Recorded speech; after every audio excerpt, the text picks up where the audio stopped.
On se retrouve à Port-le-4 pour le festival Voix d'étoiles pour sa 19e édition. Et cette fois-ci encore, j'ai eu la chance d'interviewer 7 comédiens dans le milieu du doublage. Aujourd'hui, Barbara Tissier.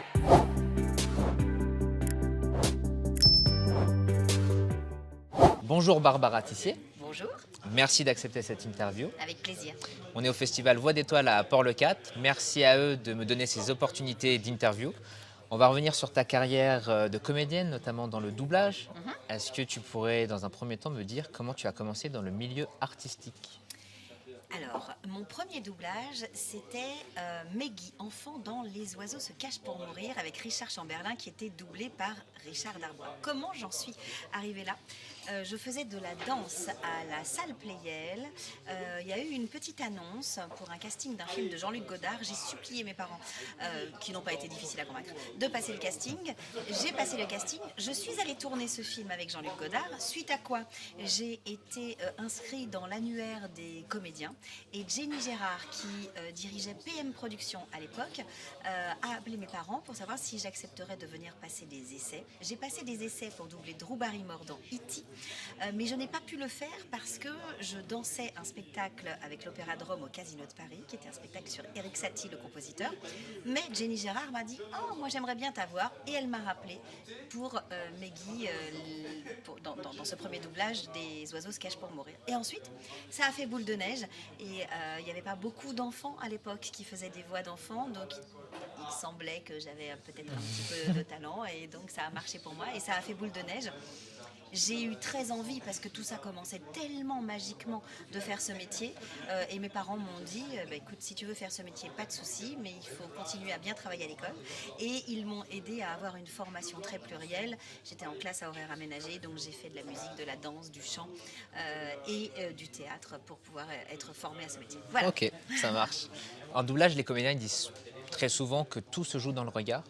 Donc on va faire un jeu qui est lié à ça. Chic alors. Je vais te montrer des comédiennes ou des personnages que tu as doublés. Et la petite subtilité, c'est que j'aurai renié l'image au niveau de leurs yeux. D'accord. Donc tu devras deviner quelle comédienne ou quelle ça va aller. On pourrait croire que c'est compliqué, tu vas voir le premier personnage, ça Mon va Dieu. être très simple. Et c'est surtout que vous vous souvenez en général mieux de ma carrière que moi. C'est pas grave, D'accord. ça va le faire. Moi, de toute façon, Tu c'est vas pas voir. Premier personnage. Bon, ça c'est facile, Voilà, c'est effectivement, facile. Fiona. Donc princesse Fiona dans Shrek. Oui. Rôle assez incroyable. Tu as dirigé aussi, notamment sur le deuxième. Oui, alors, il s'est trouvé que j'ai dirigé le deuxième, mais parce qu'il y avait un concours de circonstances qui a fait que. Parce que je pense qu'il est impossible d'avoir un si gros rôle et de diriger en même temps. D'ailleurs, il y avait Fred Taïeb qui était venu me diriger. On ne peut pas s'auto-diriger. Donc, on va dire que c'est un concours de circonstances qui m'a amené à diriger ce volet-là. Mais après, le premier, ça a été Nathalie Rimbaud. Oui. J'ai fait le deuxième. Et ensuite, c'est Virginie Méry qui a récupéré la direction. Et c'est très bien comme ça parce qu'on ne peut pas être au four et au moulin. Pas de souci. On doit t'en parler tous les jours, je suppose, de Fiona dans Shrek. C'est un personnage qui est devenu, je ne l'ai pas mesuré au moment où on a enregistré, mais qui est devenu culte au même titre que Shrek, l'âne et d'autres personnages comme le prince charmant, comme le chapeauté. Voilà, ce dessin animé est devenu culte. Mais oui, on m'en parle souvent, mais j'en suis très heureuse parce que c'est un personnage qui est éminemment romanesque et en même temps qui a beaucoup d'humour. Et c'est ça qui est extraordinaire. Voilà. Tu as survécu au Star Talent sur ce film. Tu sais qui devait doubler à la base Fiona? Je crois savoir. La légende raconte, mais je ne sais pas. Apparemment, exactement. elle est vraie. Apparemment, elle est vraie.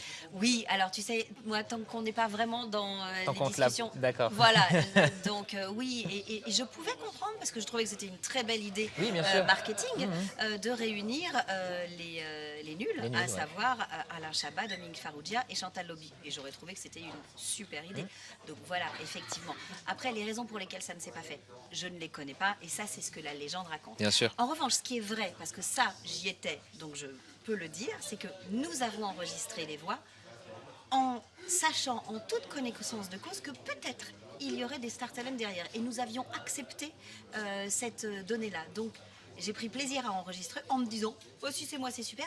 Et si c'est pas moi, parce que je le savais, à ce niveau-là, la production avait été très transparente, ben, c'est pas grave. » Est-ce que toi, tu as dû redoubler tout le film ou du coup, tu Non. as enregistré qu'une fois? Non, j'ai enregistré, on a peut-être fait des retakes, après ça je me souviens pas exactement, hein. Mais non, j'ai pas dû refaire le film, Ok. T'as vu qu'il y avait un 5 qui a été annoncé? il semblerait. Tu as vu des images? Non, j'ai pas vu des images. Ok. La dernière fois, ça va faire très chic, attention.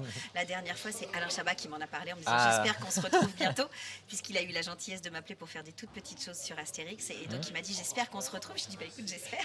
Mais C'est voilà. chouette. C'est chouette. Je te montre cette fois-ci 3 comédiennes que tu as doublées Oui. d'affilée. Et ensuite, je te pose une question par rapport à ça. Première comédienne. C'est un peu plus dur. C'est plus dur ça. Alors je reconnais le regard, mais alors cette couleur de cheveux, Ça remonte un peu. ça remonte un peu. Ah, c'est Alicia dans Notre Belle Famille. Oui, tout à fait. Oh yes. Ah Très ouais, fort. ça remonte un peu. Ça tu m'étonnes. remonte un peu. Là, je suis forte hein, sur ce coup. Oui, très fort. Bravo. Non, franchement, bravo. Parce que ouais. Deuxième. Sauvée par le gong, Elisabeth Berkeley. Voilà, bah tu vois, t'es forte. Excellent souvenir. Ouais, tout à fait. Et troisième comédienne. Ah, Jenny Garth, Beverly Oui, Hills. bah voilà, 100% pour l'instant. T'as vu? Donc, 3 comédiennes que tu as doublées dans des séries longues. Est-ce que tu as une... Jenny Garth, je ne l'ai Oui. pas commencé. Non, c'est tu es la Emmanuel deuxième Tailly voix. qui a commencé. Voilà. Tout à fait.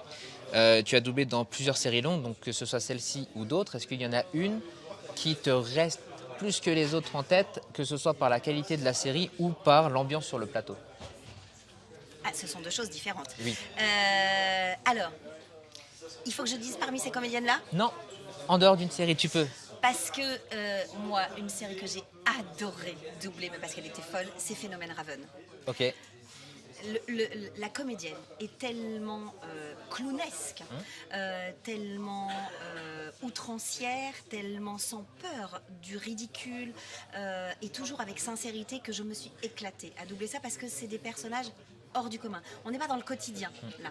Donc ça, c'était vraiment très agréable. Après, sur les Beverly Hills, il y avait une super ambiance. C'est vrai. On s'est vraiment beaucoup amusé. Tu parlais de Phénomène Raven, donc que tu as doublé au début des années 2000. Et la série est revenue Mais oui. 15 ans après. Mais oui. Donc ça a dû te faire C'était plaisir de génial. la retrouver. Oui, c'était génial. Elle était toujours aussi drôle. Elle Ouais. était devenue maman. Ce qui était là pour le coup, j'ai eu un peu la sensation de suivre cette comédienne en même temps que ma vie. Donc ça, c'était assez rigolo. C'est chouette. Et c'était très chouette de voir que dans la série, elle traitait des problématiques d'une maman. Ok, ouais, c'est sympa. Intéressant. Prochain personnage, et alors là, ça peut en surprendre Là, plus d'un. voilà. Oui, mais c'est très drôle. C'est très très drôle. C'est Titi. C'est Titi et Grominet. Je ne peux pas faire autrement que de dire à mes enfants, je vais te donner une gommette. Parce que c'est devenu un joke. Mes enfants regardaient beaucoup ça. Et il y a un des épisodes de Mémé où elle récompense les petits animaux autour d'eux quand ils font des bonnes actions. Et elle leur dit, Tu as mérité une gommette. donc Alors, c'est resté. ce qui est impressionnant, c'est que si je calcule bien, tu as commencé à la doubler à 24 ans. Oui. Comment se fait-ce? En général, je dis pas qu'il faut avoir l'âge du personnage qu'on double, mais comment Alors- tu t'es retrouvée sur le doublage de Mémé? Grâce à Nathalie Rimbaud. C'est un personnage de composition, Mémé. Et à un moment donné, la Warner décide qu'ils veulent renouveler les voix des Looney Tunes. Et donc, je me souviens, parce que ça s'est fait en plusieurs étapes, Nathalie Rimbaud pense à moi. Nathalie Rimbaud a toujours été une bonne fée, elle m'a toujours imaginé dans des choses dans lesquelles les autres ne m'imaginaient pas vraiment, notamment Sophie, la tante d'Anastasie, et la grand-mère des Looney Tunes. Et donc, l'équipe américaine de la Warner était venue un dimanche à Dubbing Brothers pour nous écouter les uns derrière les autres. Donc, on était venus, voilà, et ils nous voyaient un quart d'heure et on devait composer. Et donc, ils ont très bien vu que j'avais 24 ans. Mais ça leur posait pas de problème parce que J'arrivais déjà à faire cette voix-là. Voilà. C'est impressionnant quand même. Non mais impressionnant, je sais pas, mais... est-ce que voilà. tu as fait partie, comme les autres comédiens, je sais que, je pense du coup, mais comme ils ont changé les voix, tu as redoublé tous les anciens Looney Tunes depuis le début? On en a fait quelques-uns. Est-ce qu'on les a tous? Alors je sais que pour Bugs Bunny par exemple, donc rappelle-moi, Gérard Surrug. Gérard Surrug a redoublé les 1200 petits courts-métrages des Looney Tunes. Moi, Parce j'ai qu'il pas voulait ce vraiment- souvenir-là. Tu n'as pas peut-être tout fait, ouais. On en a fait, Ouais. mais à ce point-là, peut-être pas. C'est pas. Ok, ça Après, je marche. les connais pas tous. hein. Oui, oui, pas de souci. Prochain personnage, sauras-tu le reconnaître? C'est assez simple. Attention, Tout à fait, donc Jessie. effectivement, Jessie. Jessie dans Toy Story, Oui. grand personnage aussi. Alors là, ils annoncent aussi un 5e. Tu reviens dans tous les films l'année prochaine, je te le dis. Extraordinaire. Tu l'aimes bien ce personnage? Ah, mais je l'adore. Alors je l'adore pour... tout à l'heure on parlait de Fiona qui était extrêmement romanesque et extrêmement drôle. Jessie pour moi elle symbolise l'enfance et elle symbolise l'attachement d'un enfant à un jouet. Et évidemment, si on se met dans la tête du jouet, puisque c'est ce qui nous est raconté, à quel point ça doit être déchirant quand un enfant délaisse ce jouet. Et donc c'est un personnage émouvant. Émouvant, mais qui ne se laisse jamais aller à ce sentimentalisme. Elle prend toujours sur elle pour rester une cow-boyette par les moustaches d'Abraham Lincoln. Voilà, mais elle a une petite brisure. Et c'est ça qui me plaît. Tu as dirigé le 4 ? Oui. Qui t'a dirigé du coup sur le 4 ? C'est Virginie Courgenet des studios Disney qui était venue me diriger. Elle avait très peu de choses dans ce volet-là. Oui, c'est vrai. Voilà, parce que c'était ma condition. J'avais dit attention et on m'a dit oui, non mais elle a peu de choses et on viendra t'aider. Donc c'est voilà Virginie Courgenet. Alors du coup, tu sais qu'il y a un 5e qui arrive. La subtilité, c'est qu'ils ont laissé quelques petits indices sortir, notamment que ce serait elle le personnage normalement principal. Donc tu vas la retrouver sûrement plus longtemps. Je l'espère. Je te montre une nouvelle comédienne. Pourvu que j'y arrive. C'est un peu difficile. Oula. Ouais. Là, quand même, je vais reconnaître mon propre Tu regard. penses Donc c'était toi. Donc Barbara Tissier, donc je vais te poser des questions sur toi et ta carrière. Dans la vie de tous les jours, tu es plutôt VO ou VF ? VF. C'est très compliqué cette question. Mais enfant, la première fois que je suis entrée dans un studio de doublage, j'ai compris qu'il y avait une version originale. Je ne savais pas qu'il y avait des versions originales.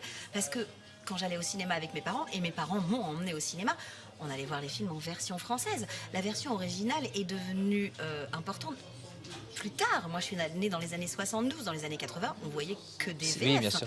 Donc, j'avoue prendre du plaisir à regarder les VF. Après, si je dois regarder une performance d'acteur particulière, je vais aller regarder la VO. Mais honnêtement, et j'arrive à être bonne spectatrice, j'aime les VF et j'arrive à me détacher du travail quand je suis spectatrice. Et si ça t'en détache pas, ça doit aussi sûrement t'aider en tant que directrice artistique pour repérer par exemple des comédiens que tu ne connais peut-être pas sur certains rôles. Alors oui, c'est vrai quand il y a des choses que je regarde et où je fais ah tiens je connais pas ce comédien, je vais voir le générique, ça m'intéresse. Après pour trouver des nouveaux comédiens, maintenant j'ose, avant je n'osais pas le faire, mais je vais beaucoup au théâtre. Et j'ose leur poser la question à la fin du spectacle pour savoir si ça les intéresse, etc. Et la majeure partie du temps ils sont très intéressés. C'est chouette. J'ai une autre question, mais cette fois-ci c'est pas moi qui vais te la poser, c'est quelqu'un que tu connais peut-être, ou peut-être pas. Nous verrons ça. Coucou Barbara, une question pour toi de Quiberon jusqu'à Port-le-Cat en direct. Quel est le dernier film que tu as vu en VF et où tu t'es dit waouh, beau boulot? Et t'es pas obligé de citer un film que j'ai dirigé, hein, c'est une question. Voilà, gros bisous. Donc Hervé Ray, que tu connais du coup. Oui. Très bien. Oui, on s'est rencontrés très très tôt dans ce métier et c'est un ami, on peut dire, d'enfance et très proche. Quel film j'ai vu en VF récemment dont je me suis dit waouh, mais c'est quoi les derniers films que j'ai vus? Attends, faut que si. Ok. Je sais. C'est Emilia Pérez. Ok. Ah oui, bah on l'a vu. J'ai trouvé que le doublage était vraiment impressionnant et c'était très compliqué. Bah ça allie VF et VO pour les chansons. Et j'ai trouvé qu'il y avait un vrai beau travail d'effectuer parce que le défi il n'était pas simple. Hein. Non. Il n'était pas simple. Ça fait typiquement partie des films quand tu les regardes, tu fais mais en fait c'est un doublable. C'est vrai. Et en fait il a relevé le défi et c'est Hervé Ikovic qui a dirigé cette VO donc voilà cette version française. Oui, ça marche. Prochaine comédienne. Sauras-tu retrouver tac. C'est Cameron Diaz. Tout à fait. Cameron Diaz que tu doubles maintenant depuis Marie à tout prix. Ouais. Grand film. Est-ce qu'il y a un film de sa filmographie dans laquelle tu l'as doublé qui ressort plus que les autres dans l'interprétation que tu as dû faire sur elle?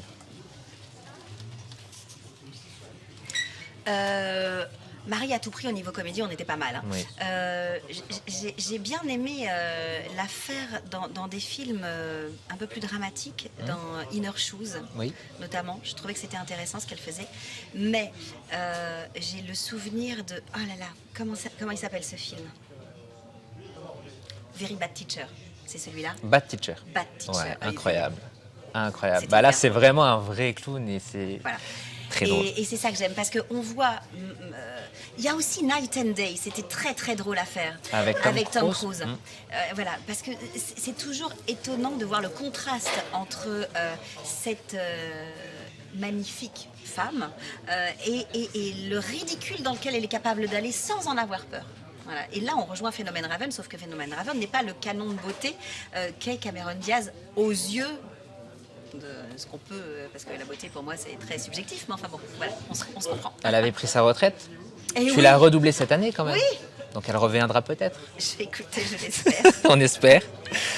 Le jeu est terminé. On va parler un peu de ta direction artistique. Donc on va faire très raccourci parce que sinon on y passerait la semaine là.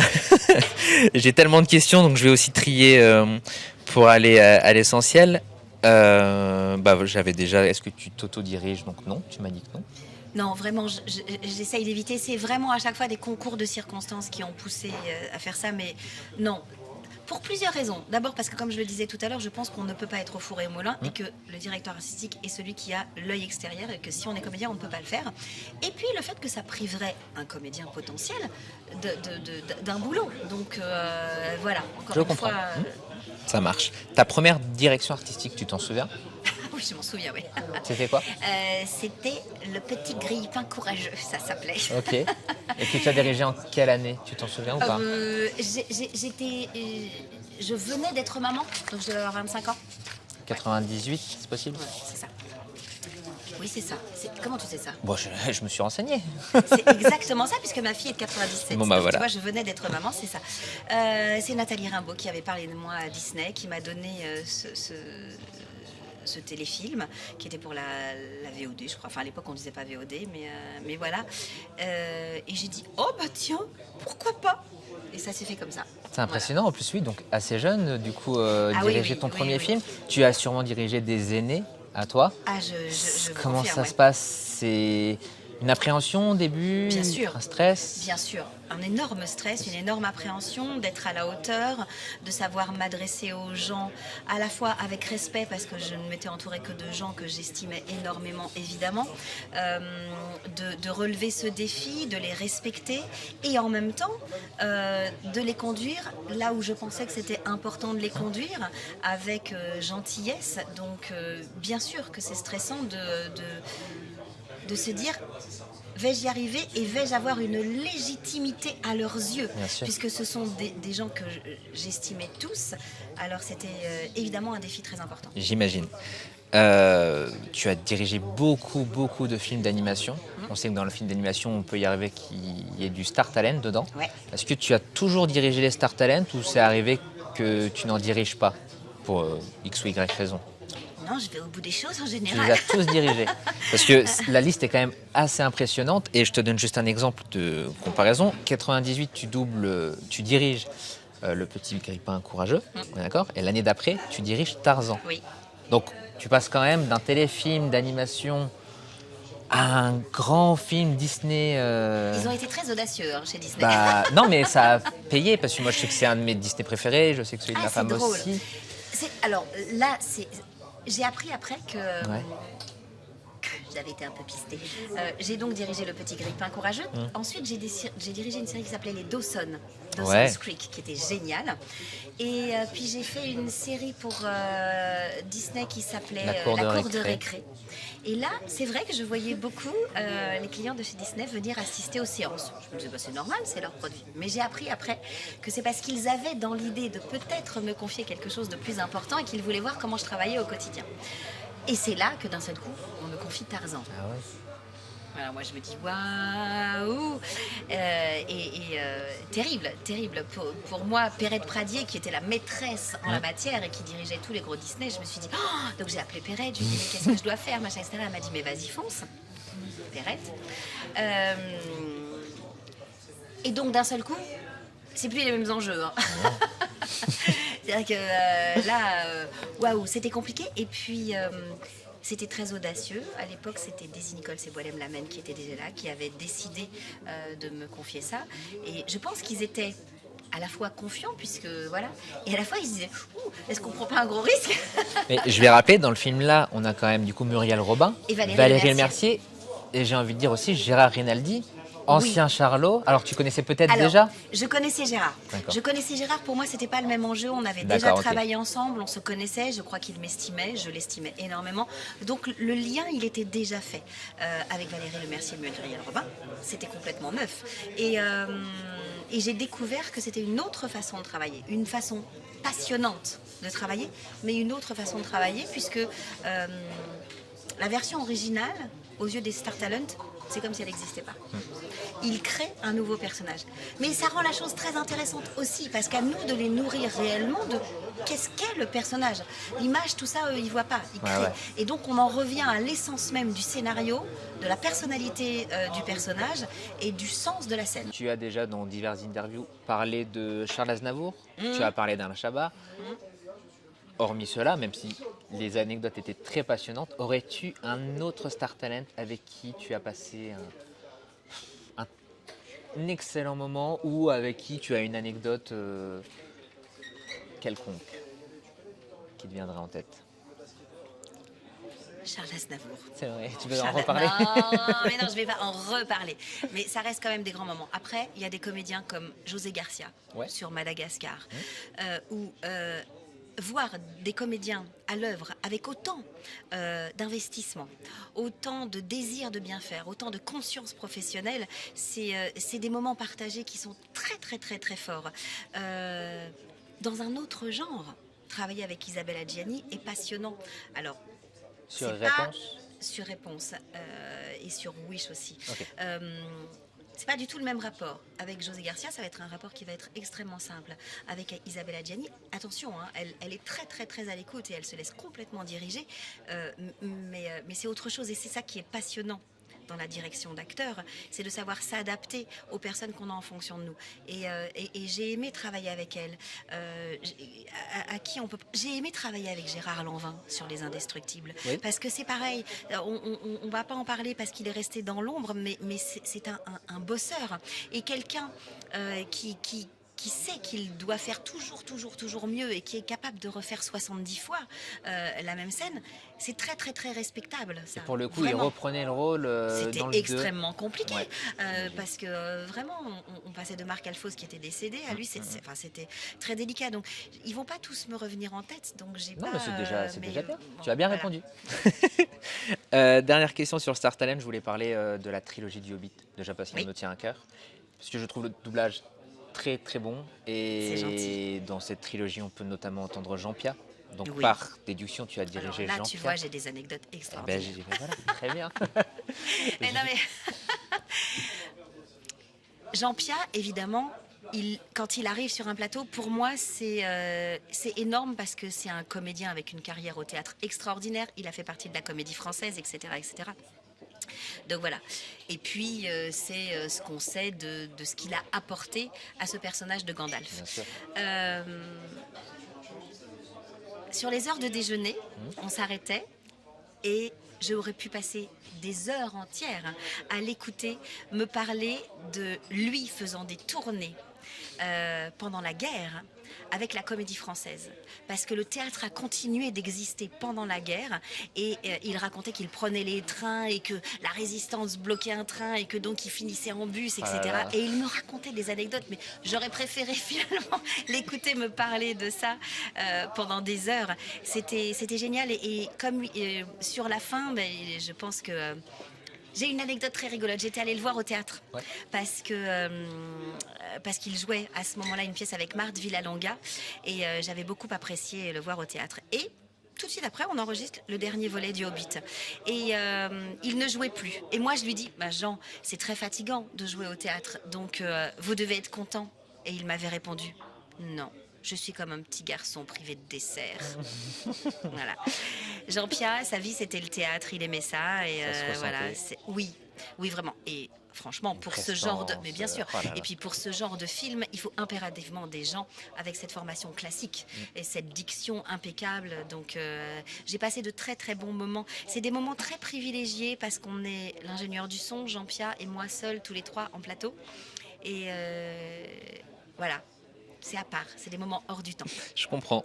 Je te montre 2 petits extraits audio. Enfin, je te fais écouter plutôt 2 extraits audio. À toi de retrouver c'est qui. Et après, l'interview est terminée. Premier extrait audio.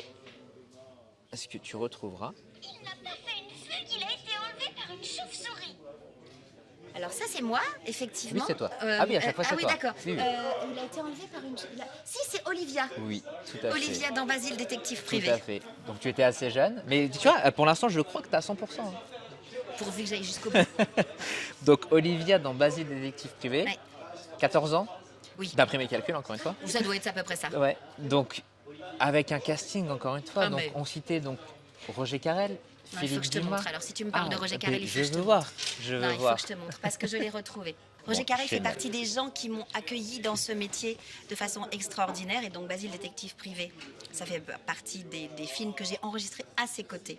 C'est ça Et quand ma on question. attendait dans les couloirs, voilà, on ne le sait pas, mais Roger était un excellent dessinateur et j'ai retrouvé en triant des papiers un dessin qu'il m'avait fait. Ah, Regarde. c'est canon.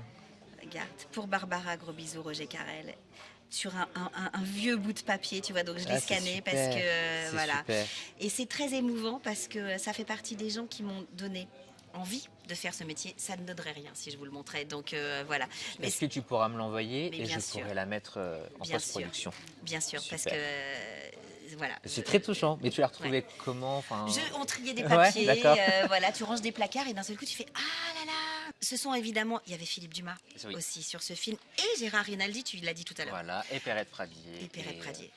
Tous ces gens-là ont été les gens qui m'ont non seulement donné envie de faire ce métier, il y en a plein d'autres, hein. Il y a Jacques Thébault, il y a Roger Rudel, il y a Jean-Claude Michel, il y a Paul Emmanuel, enfin il y en a plein d'autres, mais non seulement ils m'ont donné envie, mais ils m'ont donné, Espoir. oui, la possibilité d'y croire. Tu vois, ils m'ont fait comprendre que je pouvais être légitime et que j'avais le droit d'y penser. Et pour moi, c'était un encouragement extraordinaire. Ok. Mais ouais, c'est très touchant en tout cas. Dernier petit audio à retrouver. C'est parti. Oh, je vais vous donner une preuve. C'était quoi la formule wapiti papiti pou? Alors ça, c'est des choses que dont je ne suis pas très très fière. Ah bon? Pourquoi? Parce que je trouve que c'est très composé. C'est pas vrai. Je ne vais pas te retrouver ce que c'est. Wapiti wapiti bou. C'est quoi ça? Ah, je pensais que ça allait t'aider. Non, ça m'a pas aidé. Ah, alors c'est Cendrillon. Alors c'est pas la vraie formule, c'est pas Bobidi Bobidi Bou. Ça, c'est dans Cendrillon, Ouais. c'est Anastasie. Ouais, tout à fait. Alors je me suis dit que cette formulation Ah, allait tu vois, il t'aider. faudrait que je la refasse. Ouais. C'est pas bien. Il faudrait que je la refasse, c'est pas bien du tout. Tu vois, j'étais jeune. On- Je trouve que. On va couper, je vais te faire écouter, tu vas dire ah c'est. Voilà. Non, faut être naturel, mais tu vois, quand je me réécoute, je fais ah non, mais c'est pas bon. Ah bon, c'est pas bon. Eh ben non, tu vois, si je devais me diriger à l'heure actuelle, là, je dirais non, on va la refaire, Barbara. Donc une comédienne, enfin pas une comédienne, un personnage que tu as Le interprété personnage donc. était génial à faire, bien Ouais. sûr. Et tu l'avais fait du coup la première fois dans le 1 en redoublage. Oui. Comment ça se passe un redoublage? Tu te bases sur la VO d'origine? Tu te bases sur le deuxième Enfin, comment ça se passe? Je crois qu'on a travaillé sur la VO d'origine, on n'a pas travaillé sur la VF, effectivement. Parce que Donc, pour le coup, il n'y a pas eu de redoublage aux États-Unis, il me semble. C'est non, que mais en c'était- version française. Oui, mais je pense que c'était pour une histoire de numérisation mixage, du son, ouais. etc. Donc ils ne pouvaient pas utiliser les audios originaux donc, de la VF. Donc c'est pour ça qu'on a refait. Je crois me souvenir qu'on a travaillé sur la version originale. ouais. Ce qui arrive généralement quand tu fais un redoublage. Quand on a travaillé sur le redoublage de Blanche-Neige, Ouais. j'avais demandé à ce Que qu'on tu ait as les dirigé. audios- ouais, à ce qu'on ait les audios français. Canon. Pour avoir les deux. T'étais pas obligé de faire pareil, mais moi je trouvais que pour rendre hommage, il fallait aller chercher ça. Et tu as retrouvé Gérard Rinaldi dessus. Oui. Ouais. Non, bah c'est super. Voilà, fin de l'interview. Merci Barbara Tissier. Merci à toi. C'est un grand honneur, voilà. Donc, je te dis, ça aurait pu durer des heures. C'était la même chose. Enfin non, ça aurait été mieux. Merci à toi. Merci à toi. Merci au Festival Voix d'Étal une nouvelle fois de me donner ces opportunités d'interview. Et on se dit à bientôt.